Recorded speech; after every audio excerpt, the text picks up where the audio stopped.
서쪽이었고, 그 다음에 이쪽에 이익괴, 불을 나타내는 이익괴가 동쪽이었습니다. 그리고 나머지 이제 중간 이렇게 방향이었죠. 그래서 이건 상징적 의미고, 또 하나는 이제 이 나경을 만드는 장사들이 칸을 많이 해야 비싸게 받으니까 만들어 넣은 것에 지나지 않습니다. 그러나 상징적 의미가 있기 때문에 어쨌든 이걸 쓰는 거죠. 그 다음에 이제 지금 이 3층, 이게 황천살이죠. 그죠? 3층 황천살. 여기 보시면, 예, 이 황천살은 양택이나 음택에서 자리를 정할 때, 지금 집안정침 24산을 사용해요. 집안정침 24산은 이거죠? 이거 지금 여기, 그죠? 여기, 빨갛고, 예, 이렇게 황금색 바탕에 빨간 글씨가 있거나 까만 바탕에 황금색 글씨가 있는 이 층을 집안정침 24산이라고 그래요. 내반이라고 하죠. 내반. 이걸 위주로 사용하는데 이게 지금 이 방 위에 물이 들어오면 또 물이 나가거나 그러면 사람과 재물을 잃는다 이렇게 되어 있습니다. 그래서 지금 보시면 지금 2층에 이게 기록이 되어 있는 거죠. 그죠? 이렇게 여기 이렇게 되어 있습니다. 그럼 지금 여러분 가지고 계신 책 36쪽을 보시면 지금 어떻게 돼요? 지금 그 좌우에 맨 밑에 그림에 사진에 보시면 좌우에는 뭐가 올라가 있습니까? 자, 보세요. 이 황천살은 두 개 방향에 하나씩 해당이 돼요. 그러니까 임자한 데는 건이고, 그죠? 계축에는 간이고, 예? 간인방에는 갑계, 그리고 간묘방에는 간방이다 이 말이에요. 그죠? 그래서 지금 나경을 가져오신 분은 나경을 보시는 분 더 좋죠. 그죠? 임자계가 아래로 내려오도록 놓고서 보세요. 그러면 지금 임자방에는 위에 뭐가 있어요? 3층에 건. 그죠? 계축에는 간. 간인에는 갑계. 그죠? 그러면 자 보세요. 병호에는 뭐가 있습니까? 병호 위에는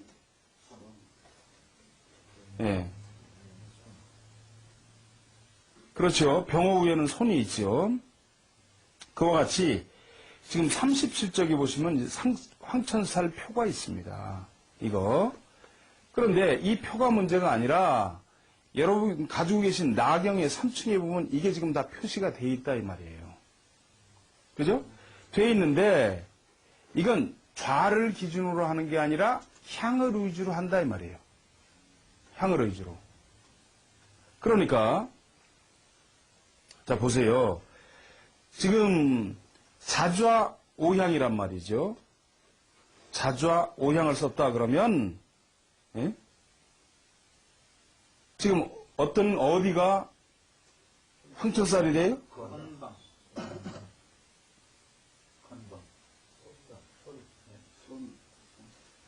아니 향이니까 곤방이지. 자자 오향이야. 자자 오향이니까. 오향이니까. 예. 손이 곤이에요, 곤. 응? 자, 손방. 예, 손방이 된다 이 말이에요. 그러니까 그쪽 방향으로 물이 들어오거나 물이 나가면 안 된다는 설이에요. 근데 이것도 설이 세 가지가 있어요. 첫째는 물이 들어오면 안 된다는 설. 또 하나는 물이 그쪽으로 나가면 안 된다는 설. 그리고 또 한 가지 설은 물이 들어오거나 나가는 게 모두 다 안 된다는, 나쁘다는 설이에요. 이 황천살이. 그런데 이게 희한한 게 뭐냐면 여기 지금 37쪽의 그 도표를 보시면 아시겠지만 자, 임자한 데는 그 밑에 건이 오죠? 건이 황천방이죠? 계축은 간이죠? 그죠? 네. 그럼 임자에서는 산이 주산이 임산이 되잖아요. 건. 계축에서는 계가 앞에 오니까 주산이야. 간인에서는 간이 앞으로 와요. 그런데 지금 어떻게 돼요? 임은 천간이고 자는 지지 아닙니까? 그러니까 앞에 오는 천간이 주인이 되는데 이 천간과 밑에 건이니까 괴하구가 서로 황천방이 된다 이 말이에요. 그렇기 때문에 간인방은 어떻게 돼요? 간과 갑괴가 서로 상충이 된다 이 말이에요. 그래서 황천방이 된다는 논리란 말이에요. 을진한 데는 손 아닙니까? 그 다음에 손사는 또 을병이 오잖아요. 손이 주인이기 때문에.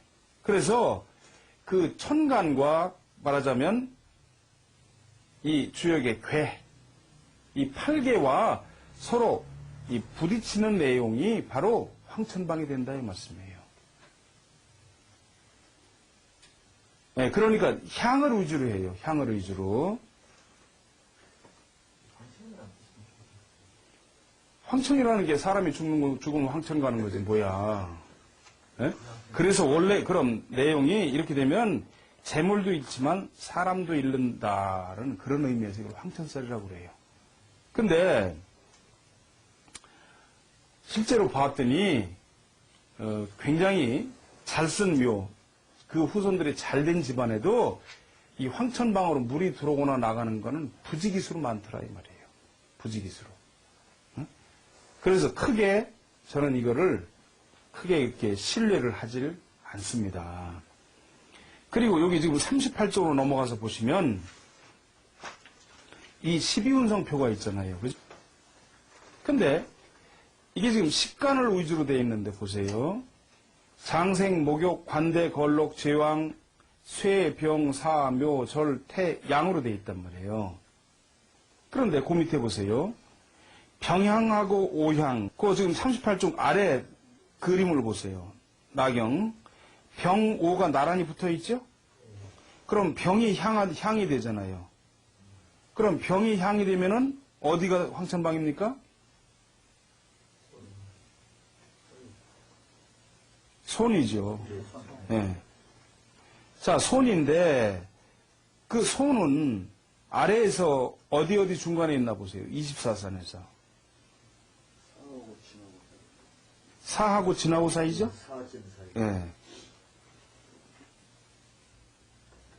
이게 보면은 말하자면 12운성을 갖다 붙여가지고 이걸 한 거기 때문에 아시군 계셔야 돼. 이게 황천방이다. 하지만 실제로 제가 해보니까 별 맞지는 않더라 이 말이에요. 39쪽 보시면 대략 어떤 의미냐 하면 이 황천살 방향이 향이 바로 옆에 있어요. 그래서 이걸 봤더니 어떤 의미냐 하면 첫째 일, 그죠? 거기 안산이 끈 게 있어서 거의 전면에서 들어오는 바람을 막을 수 없어서 장풍을 할 수 없다는 이치가 있고, 두 번째, 좌측의 청룡이나 백호가 혈처를 감싸지 않고 밖으로 향해 있어서 사산, 조산, 청룡, 백호 주작이 온전하지 않을 수도 있는 거예요, 이게. 3. 또한 내룡을 막는 계수가 짧고 약해서 생기를 가둘 수 없는 경우가 많기 때문이에요. 그러나 분명한 것은 그 다음 페이지에 보시면 요점 정리가 있죠? 지금 12쌍산에 그죠? 향의 황천살을 기록하는 것이므로 굳이 암기할 필요 없이 이것을 활용하시면 된다 이 말이에요. 한 가지 기억할 점은 황천살은 좌가 아니라 향을 위주로 한다 하는 점을 꼭 기억하시라는 겁니다. 그 다음에 제4층 겁살 그랬습니다. 1, 2, 3, 4 요 겁살 2층입니다. 지금. 자, 그래서 보시면 겁살은 24산마다 전부 다 해당되는 게 있어요. 해당되는 거.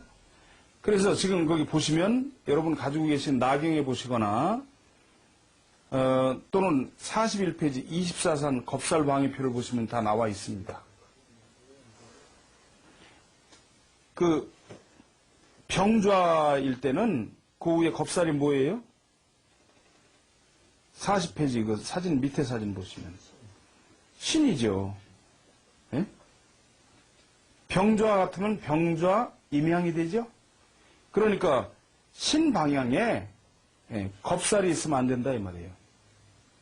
근데 겁살이라는 건 뭐냐면 지금 음택이나 양택에서 좌향을 정할 때 그 해당 방위에 지나치게 높은 산, 또 날카롭거나 험한 산, 깨어지거나 잘리거나 무너진 산이나 언덕, 또 마치 주먹을 들고 혈처를 내려치듯이 험하게 높은 산, 찔러오는 산, 험한 바위, 그리고 삐뚤어지거나 꺾인 언덕 등 흉한 형세가 있다면 이것이 혀를 위협하고 기운을 빼앗는다 하는 거예요.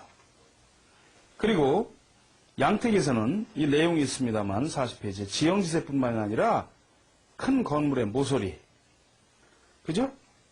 이런 것들이 여기 있으면 살기를 띈다 해서 그 좌를 살짝 틀어서 피한다 이 말씀이에요.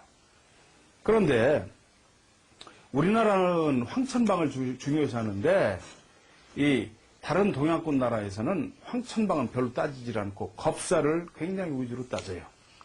특히 양택에서는 겁살을 굉장히 중요시하게 봅니다. 양택에서.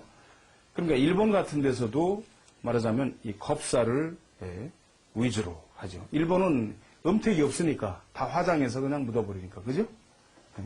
그렇게 본다는 거죠. 그래서 지금 이제 기록은 여러분이 가지고 계신 책 40쪽에도 나와 있고 또 가지고 계신 나경에도 있지만 4층에 전부 다 겁살이 기록이 돼 있어요. 그리고 또 한 가지는 뭐가 있냐면 이 겁살방에 경찰서, 군부대, 감옥, 사형장, 교회, 사찰, 기도원, 뭐 이런 거 있죠. 사당, 이런 게 있으면 이것도 겁살방으로 작용을 하기 때문에 피하는 겁니다. 방향을 살짝 트는 거예요. 그래서 틀어주시기 바랍니다. 분명히 말씀드릴 거는 이 겁살방은 꼭 좌하고 관계가 된다 이 말이죠. 황천살은 향하고 관계가 된다고 그랬죠? 겁살방은 반드시 좌하고 관계가 된다 하는 점을 기억해 두시라는 겁니다. 방향 틀더라도 혈이 흐르는 그 폭 안에서. 그렇지, 그 안에서 틀어야지. 혈이 있으면 그 안에서 이렇게 살짝 틀어주는 거야. 응? 그런데 최대한 틀 때 어떻게 틀어야 돼? 물이 들어오는 방향으로 틀어줘야 돼. 물이 들어오는 방향 쪽으로. 나가는 방향으로 틀 게 아니라 물이 들어오는 방향으로. 그리고 제가 아까 앞서 설명을 했습니다만 선명이라고 그래서 이 사람은 무슨 띠기 때문에 무슨 말들에서 좌우충이 돼서 그 방향이 된다 안 된다 이런 거는 절대 실제로는 작용하지 않는다는 점을 분명히 아시기 바랍니다. 다음에 이제 여기 42쪽 보시면 이게 나와 있죠? 이거 2층 이거 집안정침 24산입니다. 그런데 이 어떤 거는 지금 이 황금색 판에 빨간 걸로 글씨가 있고 어떤 건 검은 판에 황금색 글씨가 있어요. 이건 뭐냐면 이 빨간 글씨로 되어 있는 건 모두 24산에서 양방향이에요. 양이에요. 양.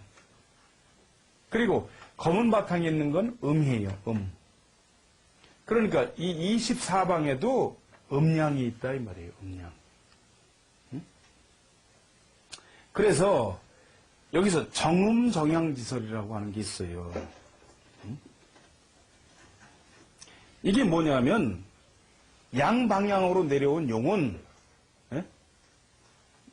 내룡이 내려왔으면 예를 들어서 이렇게 개 쪽으로 이렇게 내려왔다 이 말이에요.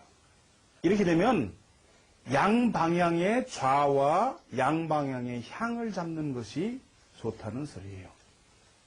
그러니까 이렇게 산이 내려와서 좌로 빠져서 했으면 이렇게 내려가더라도 산이 혈이 이렇게 내려가도 말하자면 좌우로 잡아야 된다 이 말이에요. 그런 소리예요. 그 다음에 음방향으로 내려온 산이다 그러면 음방향으로 좌와 향을 잡아줘라는 얘기예요. 그걸 정음정양지설이라고 그래요. 그런데 이건 뭐예요? 완전히 믿을 수가 없는 소리예요. 믿어서는 안 되는 소리예요. 지나치게 이걸 음양으로 나누고 그 다음에 오행으로 너무 하다 보니까 무슨 순양부잡이니 순음부잡이니 이런 얘기가 나온다 이 말이에요. 예. 그러니까 요점을 말씀드리면 음방향으로 내려온 산이라도 내룡이 양방향으로 좌와 향을 잡아도 아무 문제가 없다 이 말씀이에요. 예? 그러나 아시군 계시라는 거예요. 그 다음에 이제 42쪽 보시면 용상팔살이라고 하는 게 있잖아요. 이 24개 산을 8개에 속한 3개 산으로 나눠가지고 8개가 속한 오행을 극하는 방향으로 향을 정하지 말아라 하는 그런 이론입니다. 자, 그래서 보시면 43쪽 보시면 뭐예요? 감용인 임자계로 내려오는 용은 수에 속하기 때문에 진이 오면 어떻게 돼요? 토국수가 돼서 안 된다 이 말이에요. 그 다음에 권용인 미곤씨는 토가 되기 때문에 역시 묘인 목을 만나면 극을 당한다 하는 이런 이론이에요. 전체 표는 여기 있죠.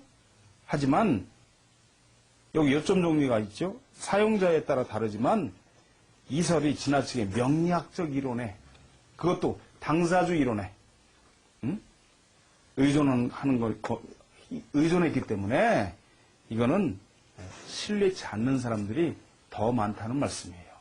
그러니까 이건 믿을 수가 없는 거죠.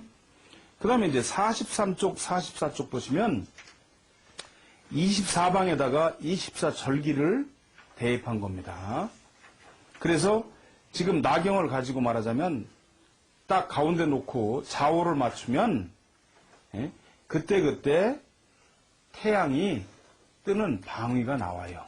그 표가 44쪽에 있다 이 말씀이에요. 그러나 이건 뭐죠? 우리가 직접 하는 풍수지리하고는 큰 관계가 없는 거죠.